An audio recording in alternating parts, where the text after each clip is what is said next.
You get one little cell phone under a goalpost, 15 yards. What do you think? Yeah. CFL, man, we out here chugging 40. That's not quite a 40. Looks like about 22. No. Whatever it is, that's awesome. I like that. Probably Scott all stuck in his beer, too. Get it in.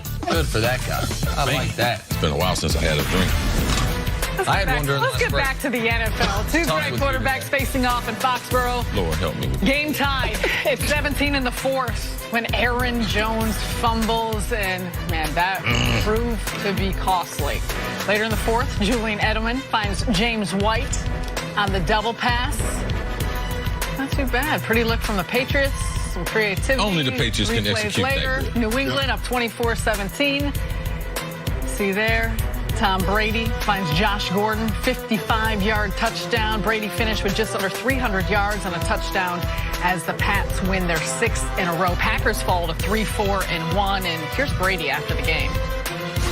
We made some plays in the fourth quarter when we needed to, and anytime you beat a good football team, it feels good. So 7-2 is it's a long ways from 1-2 where we were. We strung together a lot of wins, playing good football, and we got to keep it going. We're not hitting on all cylinders. We're hurting ourselves with negative yardage plays and missed throws and turnovers at the wrong time and not being on the same page too many times. Whether I'm missing a throw or we're not in the spot I think we're going to be at, it's happening in the worst times. When we have to play our best in those crunch times, we haven't been playing our best. Chris Canty, what was the key to the Patriots beating the Packers and doing it without Gronk and Sony Michel as well? Well, before we even get into that, Sarah, Cece, I got to ask you this. Was Tom Brady throwing to Julian Edelman on that last one, or was he throwing to Josh Gordon?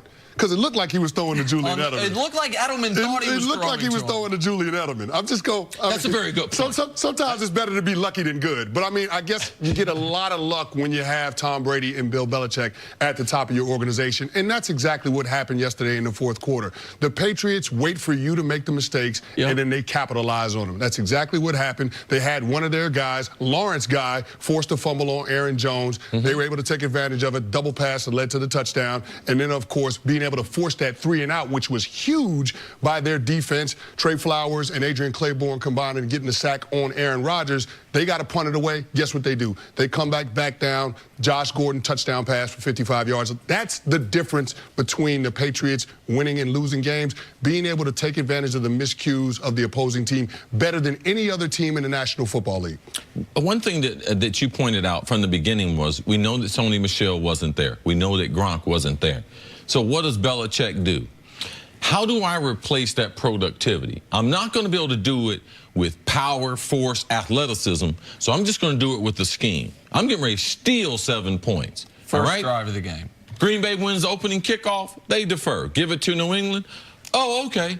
That little undersized nickel defense you've been trying to play with that you thought you had success last week playing against the Rams, I'm getting ready to make you play with them this whole first drive. Why? Because I'm getting ready to go at a speed that you're not even going to be allowed to substitute. And I believe that was a huge change of pace, how we're going to start the game. So you know what Green Bay did? They tried to figure out for the whole first half. Now, what do they do when they go back to this? They didn't come back to it anymore. So now they waste your time in you trying to adjust, and then they go on to something else. Cordell Patterson, Eric Mangini told us, man, sometimes the best part of invention is when you're forced into something. And they went to the Raiders, and they couldn't utilize them there besides being a special teams player. But Bill Belichick, the best coach in football, scheme. I'm going to get 7 points easily by going at a warp speed, and then I'm going to put a wide receiver at tailback, and I'm going to let him touch the ball 10 times and see how you like that. That was the key. Listen, Brady was unbelievable in the fourth quarter, and we can go over those numbers later, but the difference in this game was Bill Belichick in the week leading up to the game and the coaching staff. This was a vintage Patriots performance. It's games like this that make Brady versus Belichick a real debate. Typically, when you have the greatest quarterback of all time, he's always going to be more important than the coach. But when he's paired with a coach who during the week can realize probably aren't going to have Gronk, probably aren't going to have Sony Michel, going to have to find a way to take advantage of the Packers' weakness in the run game, going to have to find a way to take advantage of the Packers' weakness in their secondary. Now they don't have Ha-Ha Clinton-Dix. And they out-schemed the Packers through the first 3 quarters, and then not surprisingly, they didn't make a mistake late. The opponent did, and that's how it becomes a 2-touchdown win. And Sarah, we were talking earlier, talking about, well, what's the big difference in this Pats team compared to some of the other teams? How they played last night is how they won 3 Super Bowls. Now, they won the other 2 through Tom Brady. But how did they win those first 3?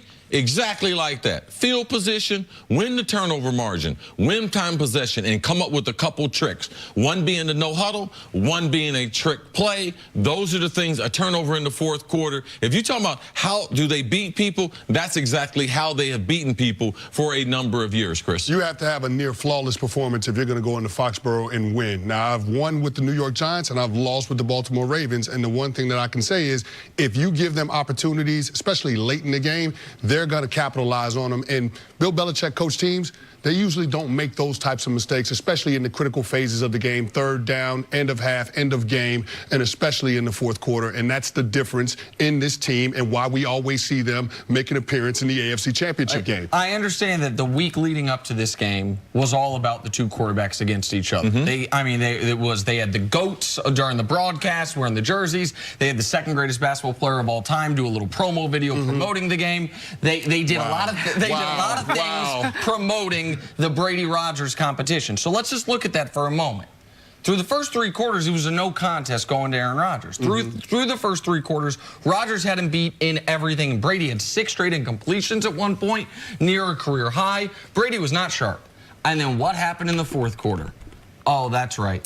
Tom Brady looked like Tom Brady in the fourth quarter. That 158.3, that's a perfect quarterback rating. Yes. No mistakes, no incompletions. Rodgers, he mentioned in his press conference, he missed a couple throws. You guys said a skinny post equanimous St. Brown. Yep. And then he pointed out himself a pass he missed on 2nd down when they were down 7 to Devontae Adams. Like, he wasn't quite as sharp. Now, I don't think that's an indictment on Rodgers, but it is a testament to Brady and who Brady has been these last, 15 to 18 years, which is a fourth quarter killer.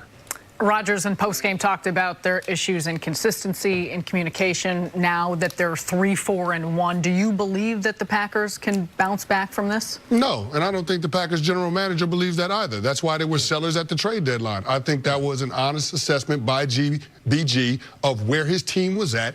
And the other team that was on the winning side of this thing, that's why they made the moves that they made before the trade deadline, acquiring the pieces that they needed, recognizing that Tom Brady had a lack of weapons early in the first month of the season. They had to put more around him in order to get this offense on track. That's exactly what they did. And so I feel like this is the point in the season where one of those teams is ascending and the other team is dealing with the reality that they're probably not going to qualify for the postseason this year. They got to go 7-1 in the final 8.